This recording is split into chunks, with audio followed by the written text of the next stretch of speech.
નમો હરિહંતાણમ નમો સિદ્ધાણમ નમો આયરિયાણમ નમો ઉવસાયાણમ નમો લોય સવસાહુણમ એસો પંચાણ મુક્કારો serve પાવ પરાશડો મંગલાણંચ સવેસે પદ્મં ભોય મંગલમ નમો હરિહંતાણમ નમો સિદ્ધાણમ નમો આયરિયાણમ નમો ઉવસાયાણમ નમો લોય સવસાહુણમ એસો પંચાણ મુક્કારો serve પાવ પરાશડો મંગલાણંચ સવેસે પદ્મં ભોય મંગલમ નમો હરિહંતાણમ નમો સિદ્ધાણમ નમો આયરિયાણમ નમો વસાયાણમ નમો લોય સવસાહુણમ ઈસો પંચણમ કારો સવ પાવ પરાશરો મંગલાણ ચ સવેસે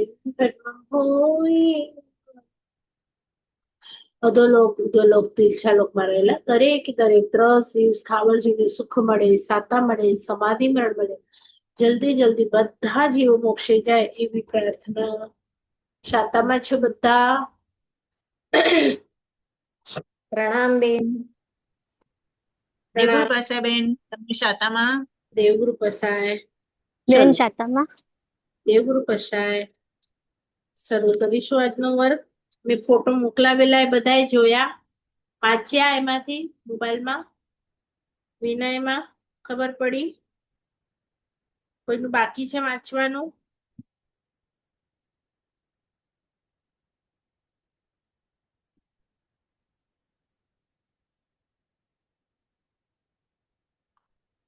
સાત વિનય આપણો નવ તત્વમાં હમણાં નિર્જરા તત્વ ચાલી રહ્યું છે એ નિર્જરામાં 12 પ્રકારના તપ હોય એમાં 6 અભ્યંતર અને 6 બાહ્ય તો 6 બાહ્ય આપણે પહેલા જોઈ લીધા હતા અંશન ગુણોદરી વૃત્તિસંક્ષેપ યાદ છે કે ભૂલી ગયા 6 તપ અને પછી 6 અભ્યંતર લીધા હતા છેલ્લે તો એ 6 માં સ્ટાર્ટિંગ આપણે કરી હતી પહેલું હતું પ્રાયશ્ચિત તપ એના આપણે 10 પ્રકાર જોયા એના પછી વિનય નામનો બીજો તપ એ વિનય 7 પ્રકારે છે દર્શનનો જ્ઞાનનો ચારિત્રનો મનથી વચનથી કાયાથી અને ઉપચારથી તો એ બધા આપણે વાંચ્યા હતા એના પછી હવે ત્રીજો આવે છે વૈયાવચ પછી આવે છે સ્વાધ્યાય ધ્યાન અને કાયોત્સર્ગ તો વૈયાવચ શબ્દ તમને બધાને ખ્યાલ હશે તો કોની કરવાની છે તો મેં જે ફોટો મોકલ્યો છે પેજ નંબર 53 એમાં પણ છે અને આપણી જે આ બુક છે એમાં પણ એક લાઈનમાં લખ્યું છે કે આચાર્ય આદિ શબ્દ આવે એનો અર્થ શું કે બધા લઈ લેવાના આચાર્ય હોય સાધુ ભગવંત હોય સાધ્વીજી ભગવંત હોય એ બધા લઈ લેવાના મહાત્માઓની યોગ્ય આહાર પાણી વસ્ત્ર પાત્ર વસતી ઔષધ આદિ વડે ભક્તિ કરવી પછી લખ્યું એમની આજ્ઞાનું પાલન કરવું તે વૈયાવૃત્ય તપ 10 પ્રકારે છે નીચે બધા આપી દીધા ઉપાધ્યાય હોય તપસ્વી હોય કોઈ સ્થવિર એટલે કે કોઈ વડીલ હોય મોટા હોય જ્ઞાન એટલે કે બીમાર હોય શૈક્ષ એટલે કે ભણેલા હોય સાધર્મિક હોય તમે એક જ કુલના હો ગણના હો અને સંઘના હો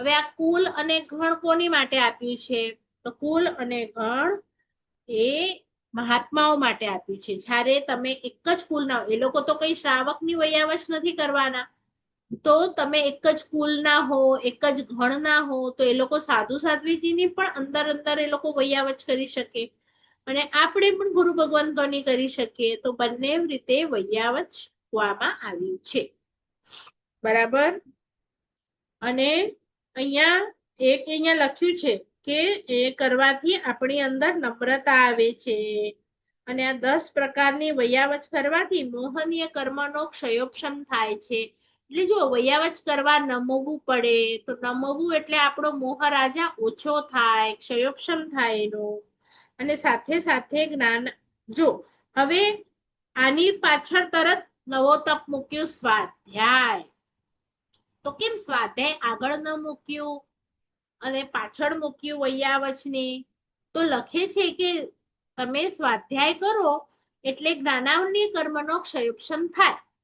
તો જ્ઞાનાવરણીય કર્મનો ક્ષયોપશમ હમણાં પણ આપણે કરીએ છીએ, સ્વાધ્યાય તો કરીએ છીએ, પણ વડીલોની સેવા ન કરીએ ઘરમાં અથવા તો સંઘમાં, ક્યાંક પણ વડીલ હોય, કોઈ આજુબાજુ હોય, તો તમારો મોહનીય કર્મનો ક્ષયોપશમ નથી થયો. અને ભણો તો ખાલી જ્ઞાનાવરણીય કર્મનો ક્ષયોપશમ થાય તો એટલા માત્રથી આપણે મોક્ષમાં ન જઈએ. એટલે મોક્ષમાં જવા માટે જ્ઞાનાવરણીયથી પહેલા મોહનીય તૂટવું જરૂરી છે. એટલે કે છે કે જે વડીલોની સેવા કરી શકે, વૈયાવચ બીમારોની કે સાધુ ભગવંતોની કરી શકે, એ જ ખરી રીતે સ્વાધ્યાય કરવાને અધિકારી છે.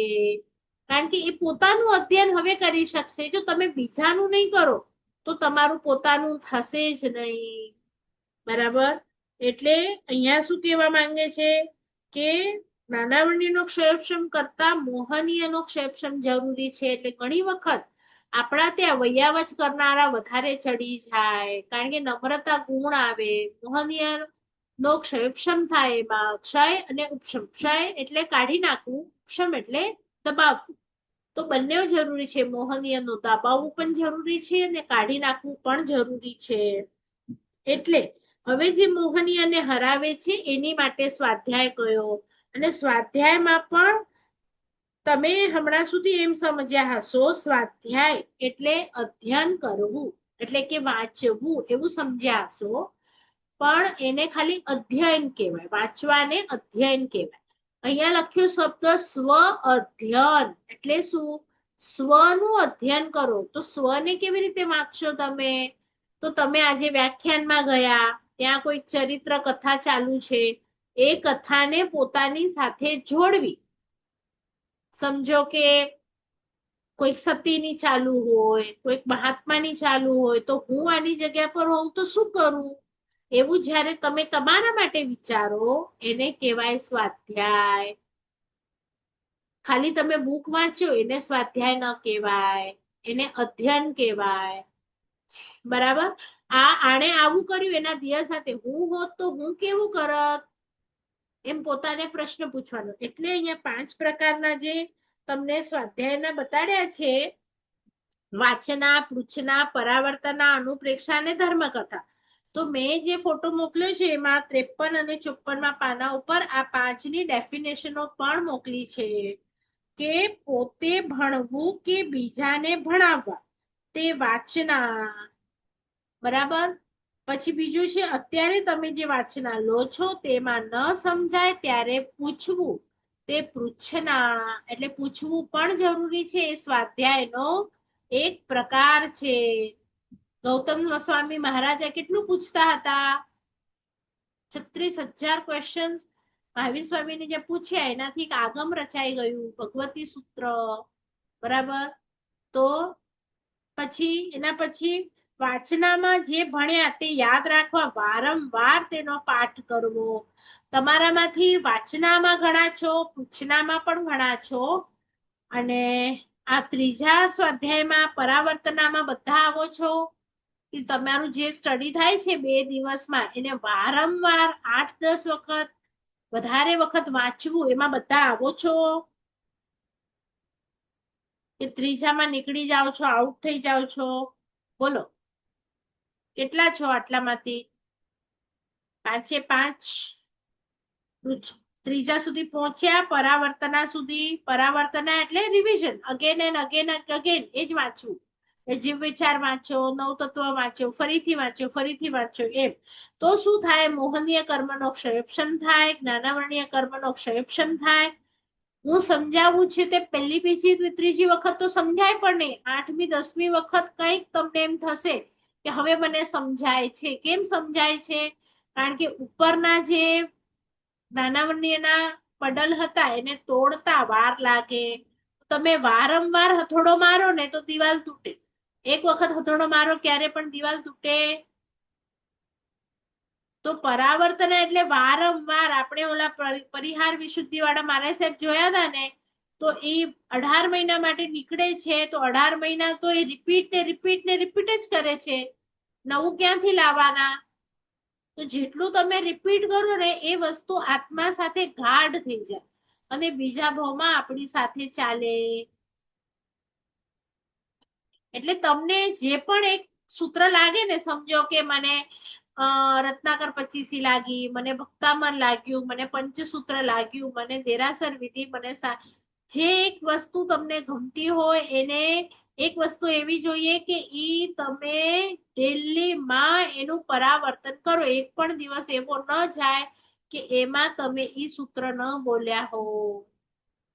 એવી પરાવર્તના જોઈએ.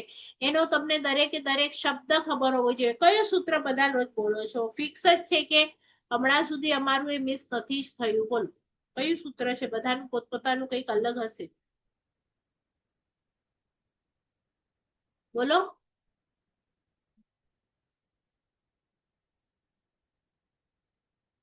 કોઈક એક પાઠ એવો હશે ને જે તમે રેગ્યુલર કરતા હશો. દેરાસર વિધિ પણ આવી શકે, એમાં એવું કઈ નથી. સ્તુતિ પણ આવી શકે, કોઈ પણ સામાયિક નું વિધિ પણ આવી શકે, નવકાર પણ આવી શકે. બોલો. બેન નવકાર તો રોજ બોલીએ ને, ચૈત્યવંદન રોજ કરીએ, પણ એમાં ક્યારેક ક્યારેક ગેપ તો કઈ કારણસર પડી જાય. ચૈત્યવંદન સમજો કે બેઠા હો તો આ મનમાં ન ધારી શકો. ચૈત્યવંદન ગેપ કેવી રીતે આવે? દેરાસર માં ન જઈ શકો, ચૈત્યવંદન માં ગેપ કેવી રીતે આવે? એટલે એ જ કે દેરાસરમાં જઈએ તો જ કરીએ, ઘરે નથી કરતા એમ. હા, એટલે જ પૂછું છું. તમે ફ્લાઇટમાં બેઠા છો, તમે લગ્નમાં ગયા છો, તો તમે ચૈત્યવંદન મનમાં યાદ ન કરી શકો? અને ચૈત્યવંદન કેવું છે ખબર છે? એમાં રોજ અલગ અલગ. આ એવું સૂત્ર નથી કે તમે એક જ બોલવાના, તો ઘણા લોકો અલગ અલગ કરી નાખે. એટલે મારો સવાલ એમ છે કે રેગ્યુલર માં ઈ રોજ બોલતા હો ને એવાની વાત છે. કે એના જેમ કે તમારા દીકરાનું નામ હોય તો તમે રોજે બોલવાના જ છો. ન બોલો એ દિવસે પણ તમે એને યાદ તો કરવાના જ છો. હા, નવકાર અને લોગસ રોજ બોલીએ છીએ અને વસકરમ રોજ બોલીએ છીએ. બરાબર. પારુલબેન, બીજા કોઈ?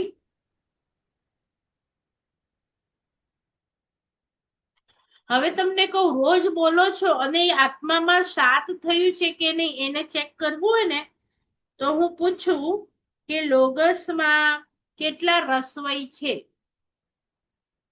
લોગસમાં કેટલા દીર્ઘઈ છે, કેટલા રસવઉ છે, કેટલા પછી કેટલા જોડાક્ષરો છે. તો તમે કહી શકો જોડાક્ષરો કેટલા છે, અથવા માથા ઉપર બિંદી કેટલી છે? ના બેન, બોલી જઈએ છીએ, એટલું બધું ધ્યાનથી નથી જો હવે કર્યું. ધ્યાનથી તમે બોલશો ને તો લોગસ, તો સ બે વખત છે તો જોડાક્ષર થઈ ગયું. પછી ઉજ્જો આવશે તો ઉજ્જોમાં ડબલ જ આવશે, જોડાક્ષર થઈ ગયું. એમ વિચારતા જવાનું. એટલે આંખ બંધ કરી અને આત્મસાત થવું એટલે શું? કે તમને એની બધી જ વસ્તુ ખબર હોય. જેમ કે તમારા છોકરા વિશે, ઘર વિશે કંઈક પૂછીએ તો આપણને કેમ બધું ખબર હોય કે ને, અને યાદ કરવાનું આંખ બંધ કરીને કે આમાં રસવાઈ, હવે હું લોગસ ઉજ્જો ઘરે બોલું છું, ધમ્મ તિથય રે જીણે, તો તી માં આગળથી છે કે પાછળથી છે? જીણે માં આગળથી છે કે પાછળથી? તો જેનું આત્મસાત થયેલું છે એને વર્ડ્સ તો એકો એક આંખની સામે અક્ષરો દેખાશે, અને એ અક્ષર પરથી હમણાં પણ તમે કાઉન્ટ કરી શકો.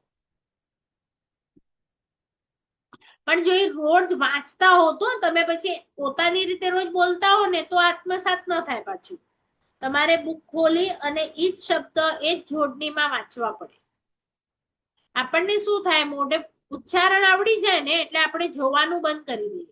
જોવાનું બંધ કરી દો ને એટલે ધ્યાન એક તો બીજે ક્યાંક પણ જાય, અને એની જોડણી જ્યારે એકદમ ફિટ મગજમાં બેસી જાય. જે લોકોએ નવકાર લખી હશે ને એ લોકોને આઈડિયા આવશે કે આમ તો આપણે નવકાર બોલીએ છીએ, બટ જ્યારે તમે લખવા બેઠા હશો ને ત્યારે તમને ખ્યાલ આવે કેટલું અઘરું હતું લખવા માટે, કારણ કે જોડણીઓમાં જ એટલી મિસ્ટેક આવી છે. લખી બધાએ નવકારની બુક લખી? નમુકારો ડબલ ક હતા, સવ પાવક ડબલ પ હતા પણાસણોમાં. એ તમે લખો ને તો વધારે ખબર પડે. એટલે જોડાક્ષરો, રસવઈ, દીર્ઘઈ બધું આત્મસાત થાય. કેટલી સંપદા કોણે રચ્યું છે, તો એ કહેવાય કે તમે આત્મસાત કર્યું. આવો આત્મસાત એટલે પરાવર્તન આમાં થાય. બરાબર. એના પછી તેમાં સમજેલા પદાર્થ ઉપર ચિંતન મનન કરવું. હવે આગળ તમે આટલું બોલતા હો તો બરાબર, પછી ચિંતન મનન કે ચલો મને પારુલબેન તમે કહેશો પેલી બે જે લાઈન છે એ શું સૂચવે છે? પેલી બે લાઈનો લોગસમાં બોલો. ચિંતન મનનમાં શું ખબર પડે તમને? પેલી બે લાઈનો કેમ મૂકી છે? શા માટે? શું છે એ શબ્દો? નૌકાર નહીં, નૌકાર તો બધા જ બોલો છો. લોગસ બોલો. લોગસમાં પેલી બે લાઈનો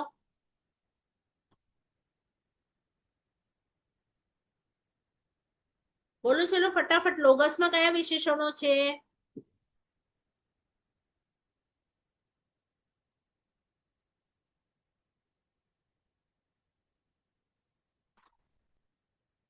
બધા બોલો છો ને લોગસ? ચલો કયા બે વિશેષણો મૂક્યા છે લોગસમાં?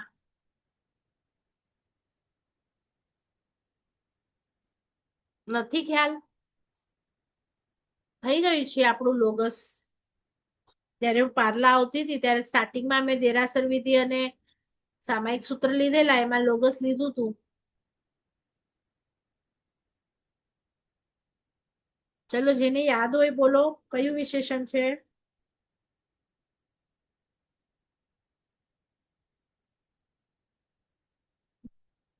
પારુલબેન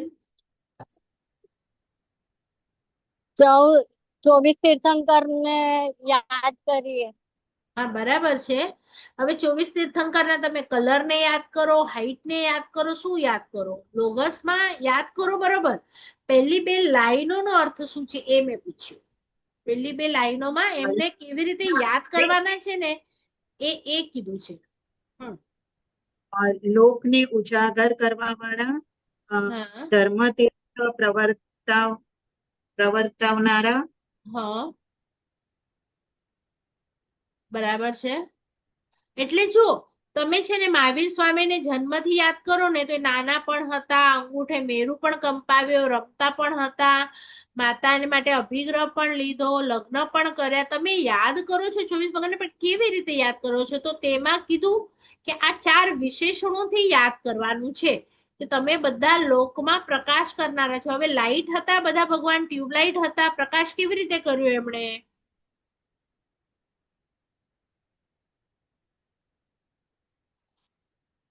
જ્ઞાન આપીને. જ્ઞાન.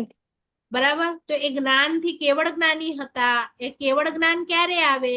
જ્યારે મોહનીયનો ક્ષયક્ષમ થાય. તો તમે મોહનીયનો, અમારી જે મોહની બધી પ્રકૃતિ હતી હાજર, તમે મોહનીયને તોડ્યો, તમે જ્ઞાનાવર્ણીયને તોડ્યો અને કેવળ જ્ઞાન પામ્યા. અને કેવળ જ્ઞાન પછી બધાને માટે રોજે ઉપદેશ આપતા હતા 2-2 કલાક.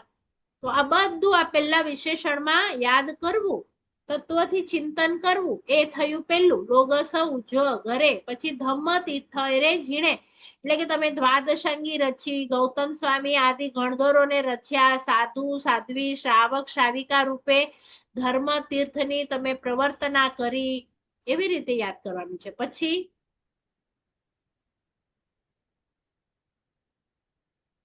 તમે અરિહંત છો, અરિ અને હંત, શત્રુઓને હણ્યા. પછી કિત્તઈસમ, કીર્તના તમારી. બધા શબ્દો જો તમે બોલો છો પણ હજી આત્માથી એનું ફિલિંગ નથી થયું તમને, છે કે નહીં? અને આપણે કહીએ કે આવા વિશેષણો કોને લાગે? તો પ્રભુએ કીધું કે આ વર્લ્ડમાં આ 4 વિશેષણો જેની પાસે છે એ બધાને હું નમવા તૈયાર છું. પણ આવા આ 24 જણા છે, એનાથી વધારે નથી. કારણ કે બધાને કેવળ જ્ઞાન થાય છે પણ કોઈ ધર્મ તીર્થની સ્થાપના નથી કરતું. તો એટલે બીજું વિશેષણ પણ મૂક્યું કે માત્ર લોકનો પ્રકાશ નહીં, પણ અમને ધર્મ તીર્થની પ્રવર્તના કરનારા જોઈએ છે લોકો. અને એ 24 જણાએ જ કરી છે આ કાળમાં. બાકી કેવડી તો ઘણા થઈ ગયા. પછી આવા કોણ છે? તો આમાં નામ આપ્યા 24, અને 24 નામ આપ્યા પછી એમના ગુણો મૂક્યાની છે. ખ્યાલ આવે છે? એટલે દરેક સૂત્રને આત્માથી ભાવિત કરવાનું છે, ખાલી હોઠથી નથી બોલવાનું, બરાબર? તોય સ્વાધ્યાય ગણાય. અને એવો સ્વાધ્યાય 1 કલાકનો કરો એટલે અઠ્ઠમનો લાભ મળે. અઠ્ઠમ તો બધાથી રોજ નથી થતી, પણ આવો મનન ચિંતન વાળા સ્વાધ્યાયથી અઠ્ઠમનો લાભ મળે છે. ખ્યાલ આવ્યું બધાને? કરશો બધા અઠ્ઠમ? આવી અઠ્ઠમ મનન ચિંતન વાળી. અને મનન ચિંતન ક્યારે કરી શકો? જ્યારે તમે ભણો તો જ ખબર પડે. ભણ્યા વગર તમે મનન ચિંતન કોઈ દિવસ ના કરી શકો. કોઈક જ એવા વિરલા હોય, મહાત્મા હોય કે અંદરથી સ્ફુરે. એ ક્યારે સ્ફુરે? તમે નમ્રતાનો ઘણો ગુણ આવી જાય ને તો એ મોહનીય તૂટતો જાય અને અંદરથી ખુલી જાય. પણ એટલી બધી નમ્રતામાં પણ આપણી અંદર ક્યાં છે વિનય છે? વિનય નામનો ગુણ નથી. તો પછી ન થાય. પછી અનુપ્રેક્ષા થઈ. આ ચિંતન કરવું એટલે અનુપ્રેક્ષા. અને પછી તમારી અંદર એટલું બધું ખુલી જાય કે તમે બીજાને આ ધર્મનો ઉપદેશ આપી શકો. તો તમે ક્યારે આપી શકો? તમે પોતે રોટલી વણવામાં એક્સપર્ટ થઈ જાઓ તો બીજાને શીખાડી શકો. તમે પોતે જ એક્સપર્ટ ન હો તો બીજાને શું શીખાડો? એટલે ઈ સૂત્ર એટલું ભાવિત થઈ જાય કે તમે ઇઝીલી બીજાને કન્વર્ટ આપી શકો. એને કહેવાય ધર્મ કથા. એટલે તમે એને બરાબર રીતે સમજાવી શકો એટલે ધર્મ કથા સ્વાધ્યાય. ખ્યાલ આવ્યું બધાને? એટલે સ્વાધ્યાય એટલે આપણે સમજીએ છીએ કે વાંચી લીધું 1 કલાક ધાર્મિક બુક એટલે સ્વાધ્યાય થઈ ગયું, એવું નથી. 5 વસ્તુઓ જોઈએ. પેલા તમારું રીડ કરેલું હોવું જોઈએ. એમાં તમને કોઈ પ્રશ્ન થાય તો એનો પૂછી અને એનો જવાબ મેળવવો જોઈએ. મળી જાય પછી ચિંતન પછી એટલી બધી પરાવર્તના અને સ્વાધ્યાય પછી ધર્મકથા. એટલે કે તમે એટલા એક્સપર્ટ થઈ જાઓ કે તમે એને સમજાવી શકો, એ બીજા વ્યક્તિની અંદર એ વસ્તુ નાખી શકો. તમે નાખી ક્યારે શકો? જ્યારે ખૂબ એક્સપર્ટ થઈ જાઓ એમ. ખ્યાલ આવે છે? ચલો, આવા સ્વાધ્યાય એટલે બંને વાંચ્યું છું. અહીંયા પણ જે આપ્યું છે એ કે આપણી જે પિંક બુકમાં મેં ફોટો મોકલ્યો છે એમાં પણ લખ્યું છે સ્વાધ્યાય કરવાથી હેય, જ્ઞેય અને ઉપાદેયની સમજ આવે છે. હેય, જ્ઞેય, ઉપાદેય એટલે શું? હેય એટલે શું? જ્ઞેય એટલે શું? ને ઉપાદેય એટલે શું? હેય એટલે છોડવા જેવું, કે મારે છોડવા જેવું શું છે હું જ્યારે ભણીશ તો ખબર પડશે. આચરવા જેવું શું છે, જાણવા જેવું શું છે, બધી ખબર પડે. અને એનાથી આપણી અંદર વિવેક આવે. એટલે શું કરવું શું ન કરવું, અશુભ પ્રવૃત્તિથી અટકીએ અને શુભમાં જઈએ. એટલે સ્વાધ્યાય ખૂબ જરૂરી છે. ચલો, એના પછીનું આવે છે ધ્યાન. આ ખૂબ ઇમ્પોર્ટન્ટ છે ધ્યાન. ધ્યાન ના બધા પ્રકાર કહું છું કારણ કે ફાઇનલી આપણે એન્ડિંગ વખતે ધ્યાન જ મોક્ષમાં લઈ જશે. તો ધ્યાનને બરાબર સમજજો. ધ્યાન 4 પ્રકારના છે: આર્ત ધ્યાન, રૌદ્ર ધ્યાન, ધર્મ ધ્યાન અને શુક્લ ધ્યાન. આર્ત ધ્યાન અને રૌદ્ર ધ્યાન. આર્ત ધ્યાન તિર્યંચ ગતિ અપાવે, રૌદ્ર ધ્યાન નરક ગતિ અપાવે. એટલે આ બે એવા ધ્યાન છે જે નથી કરવાના. કરવાના છે એવું નહીં ગણતા, નથી કરવાના આ બે ધ્યાન. તો અહીંયા જે ધ્યાનની વાત આવી છે, કઈ વાત આવી છે? વૈયાવત, સ્વાધ્યાય, ધ્યાન અને કાયોત્સર. તો એ ધર્મ ધ્યાન અને શુક્લ ધ્યાનની વાત આવી છે. આટલું બધાને સમજાયું? નહીં તો બધા કહેશે આર્ત ધ્યાન અને રૌદ્ર ધ્યાન પણ નવતત્વમાં ભણેલા એટલે એ તો કરવાનું છે. તો એ એવું નથી.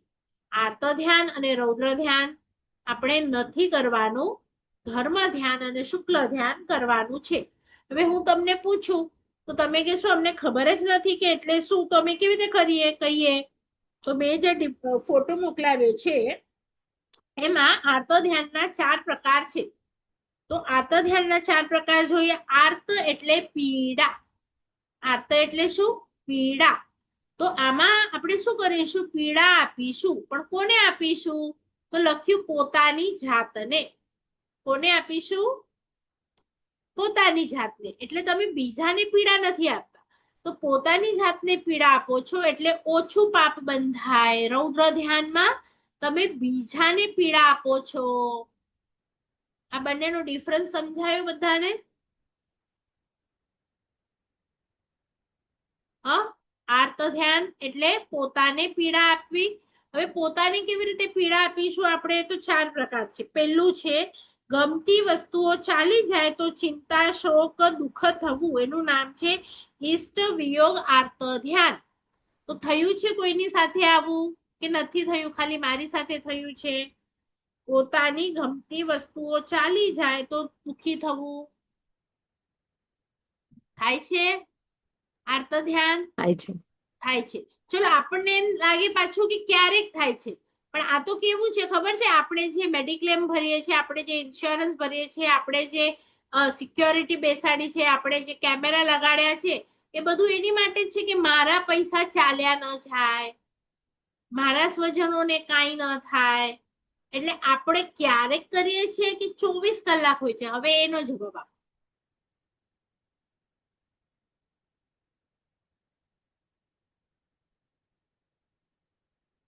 બોલો.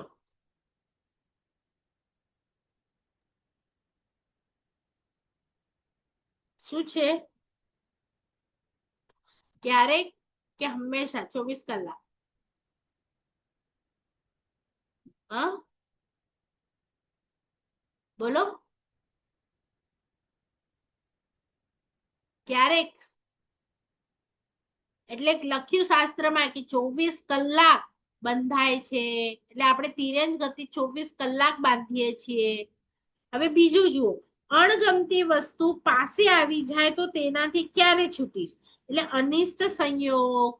અરે ગરમી અચી વઈ, જલ્દી ન છે તો સારો, વરસાદ અચી વઈ, અથવા તો કોઈ ન ગમતા વ્યક્તિ આવી જાય, કોઈ ન ગમતી વસ્તુ આવી જાય. અરે તમે આ વસ્તુ કેમ લાવ્યા? મને નથી ગમતી. તમને કોણે કીધું તું આ લાવવાનું? આ બધું શું છે? અણગમતી વસ્તુ કે વ્યક્તિ કે પરિસ્થિતિ આવી જાય તો એને કહેવાય અનિષ્ટ સંયોગ. એટલે આપણને બધાને ગમે છે અનિષ્ટ સંયોગ કે નથી ગમતા? આપણા માટે શું છે? ઈષ્ટ હોય ને એટલે અનિષ્ટ પણ હોય. પ્રભુ માટે બધું સરખું, કોઈ વસ્તુ ઈષ્ટ નથી, કોઈ વસ્તુ અનિષ્ટ નથી. આપણો એવો સ્વભાવ થઈ જાય કે વરસાદથી મને કઈ વાંધો નથી, ગરમીથી એ નથી, ને ઠંડીથી એ નથી, તો એને પછી આ પ્રકારની તિર્યંજ ગતિ ન બનતા. હું જે કહું છું ને ચાલશે, ફાવશે, ગમશે, એનાથી આ આર્ત ધ્યાન અટકી જાય. એટલે તિર્યંજ આખી ગતિ જ ન બંધાય. હવે તમને લાગશે કે મારે પચપચ કરવી છે કે બધું ચલાવી લેવું છે. જો તિર્યંજ ગતિની તમને ખબર પડે તો તમે કંઈક એ બાજુ જવાના પ્રયત્ન કરો ને, નહીં તો શું થાય? હું કેમ ચલાવી લઉં? મોટે પૈસા આય, મોટે માળું આય, સર્વન્ટ રખ્યો, પૈસા ડ્યું તો હાણે અંકોલા હલાઈ ગના. ચાલશે, ફાવશે, ગમશે નહીં કરો તો શું શું આવશે ને બધું આગળ આવશે. બરાબર? ત્રીજો સમજાવું. શરીર રોગ થવાથી હાય હોય, ચિંતા થાય તે ચિંતા આર્ત ધ્યાન.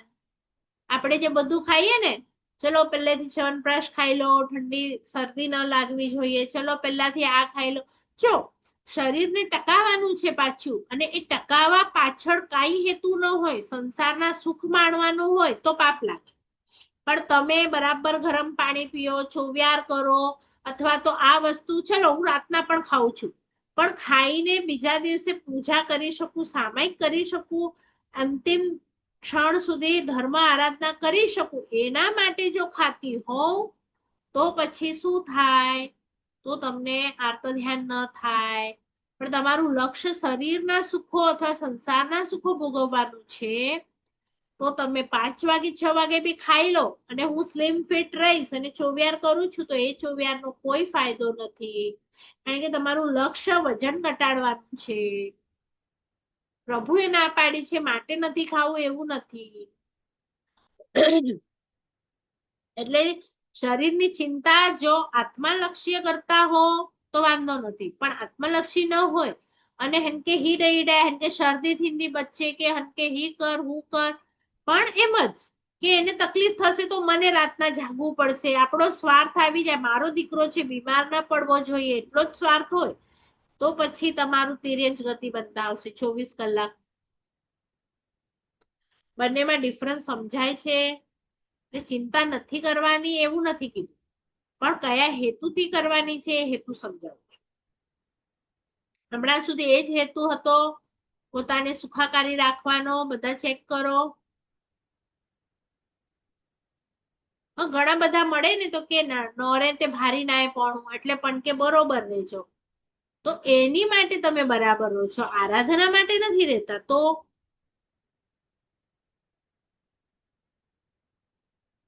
ચલો એના પછીનું છે ચોથું, નિયાણા રૂપે કંઈક માંગવું. તમે મોટું તપ બપ કરો પણ નિયાણા રૂપે માંગી લો. એટલો મોટો તપ કયો એનો ફળ આને તો થયું ને, જરા ઘર જો બરોબર, છોકરે જો બરોબર, ઈ પણ XYZ.